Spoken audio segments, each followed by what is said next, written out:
Lokesh red book పేరుతో YCP కార్యకర్తల్ని వేధిస్తున్నారు అని విమర్శిస్తున్నారు మాజీ మంత్రి ధర్మాన ప్రసాదరావు. రాష్ట్రంలో ప్రతిపక్షమే లేకుండా చేయాలి అనుకోవడం సరికాదని, రెడ్ బుక్ పాలన కారణంగా 2 ఏళ్లలో జగన్ గ్రాఫ్ 50% చేరిందని అన్నారు.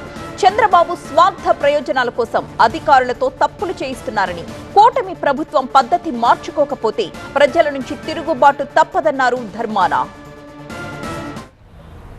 లోకేష్ గారు ఆయన నేరుగానే పబ్లిక్గానే చెప్తారు, రెడ్ బుక్ అనేది పెట్టుకున్నాం, ఆ రెడ్ బుక్లో ఉన్నటువంటి వారిని అందరినీ వేధిస్తాం, ఇదే మా పరిపాలన తీరు అంటున్నారు. మీకు వ్యతిరేకులు ఎవరుంటే వాళ్ళు నోరెత్తకూడదా, ప్రతిపక్షం ఉండకూడదు అన్నటువంటి భావన కరెక్ట్ కాదనంట. అందుకే ఈనాడు 2 సంవత్సరాల్లోనే జగన్మోహన్ రెడ్డి పెద్ద ఎత్తున వివ్వెత్తున 50% దాటినటువంటి స్థితికి చేరుకున్నాడని, ఇంత వేగం ఒక ప్రభుత్వం అన్పాపులర్ అయిపోయినటువంటి సందర్భం గతంలో ఎన్నడూ లేదు. 2 సంవత్సరాల్లోనే అన్పాపులర్ అయినారు. దేనికి? నువ్వు రెడ్ బుక్ అనుకొని తిరిగితే వ్యవస్థలన్నీ దుర్వినియోగం అయిపోతే. మీరు చూడండి, జిల్లాలో ఒకసారి వంశధార నదంబడి వెళ్దాం, చూడండి ఒకసారి, పర్వతాల్లాగా ఇల్లీగల్ మైనింగ్ అంత జరుగుతుంది.